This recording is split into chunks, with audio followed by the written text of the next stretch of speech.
Good morning po mga kababayan, ma'am sir. This is Jam, the Filipino channel ng inyong pong lingkod. So today is May 8, May 7, 2026. Tayo ngayon ay papunta dyan yan sa may McDonald's Amorsolo Street, sa may Pio del Pilar, Makati. At dadalhin po natin yan sa may One Ayala Mall, sa may San Lorenzo, Makati po yan. Okay, so magbabalik po tayo mamaya unti po pag nakuha na po natin sila. Disclaimer naman po, content po natin ay kalsada at hindi ang passenger. Kaya nga naman, sakali man po na may marinig kayo mga pangalan ng lugar, pangalan ng tao, pangalan ng organizations, government or private man yan, ay wala pong kinalaman ng channel nito at wala pong pinapatungkulan. Lahat po ng pinag-uusapan dito ay pawang dito lamang po yan sa loob at wala pong pinapatungkulan sa labas. Babalik po tayo mamaya konti pag nakuha po natin sila.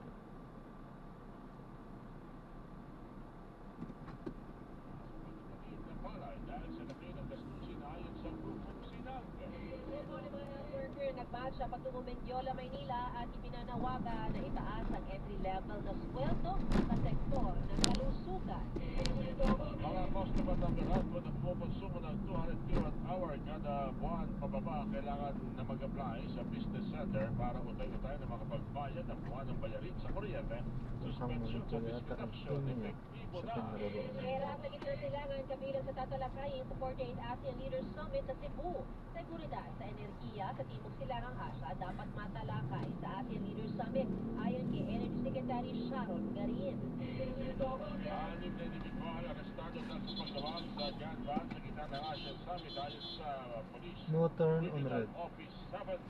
Founder ng Peanut Gallery Media Network na si Franco Mabasal, apat na iba pa na inquest na.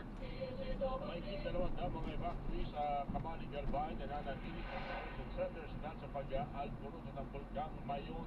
At apat sugatan ng masunog ang tinatayang 300 bahay sa Barangay San Antonio sa Parañaque City. Ilang establishmento sa Barangay Holy Spirit, Quezon City, nasunog. Inyo pong napakinggan ang super balita sa tanghali nationwide. Susunod daw pala tuntunan. Sumasapu. Kasama niyo kapusong si kami po ang inyong mga naging nakapagbalita. Ako po si Orly Lord Tignan. love you, ako po inyong kapuso, Lala Roque. Dito sa DCWB, walang kinikilingan. Walang pinoprotektahan. At ngayon, serbisyong totoo. Inyong napakinggan ang Super Balita sa Tanghali nationwide. Hatid sa inyo ng Super Radyo DCWB at lahat ng Super Radyo sa buong Pilipinas. Balita sa Tanghali nationwide. Super Radyo DCWB. Balitang tama, balitang totoo. DCWB number 1 sa Mega Manila.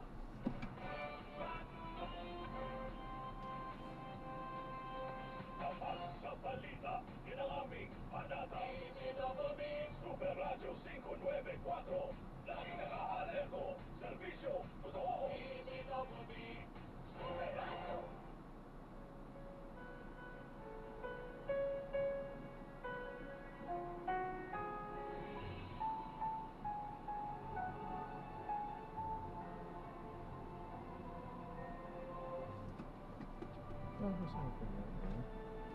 Ito ang oras ng panalangin.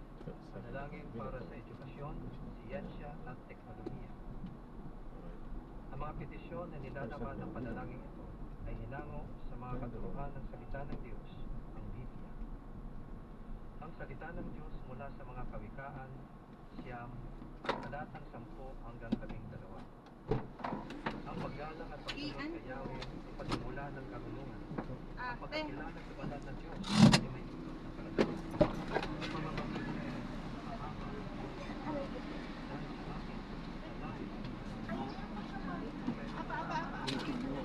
Sige po, magbugo na po. Cashier lang kayo. Ay, malayo. sa panalangin. Panginoon Diyos, namin inilalapit sa iyo ang aming bayan. Tulad ng iyong sinabi sa iyong banal na salita, ikaw ang siyang nagpapalakas, nagpapaunlad sa mga bansa, at siya rin gumagapit at mawasak sa kanila. Ayon sa Binigay iyong yung lahat listahan. na kapatid. Sige, hanap na natin. Tunay nga na Tama, mapalad ang mayroon bansa ditong MWF yung schedule. mapalad ang bayang Eh, iyong LDW ka kasi Tuesday. ikaw o Diyos na Ang magkalit resulta, Drop na natin. Maraming salamat po sa panonood. Hanggang sa muli po. Ingat. God bless. Paalam po muna pansamantala. Tayo ay gagawa ng ibang video sa ating susunod na mission. Paalam po.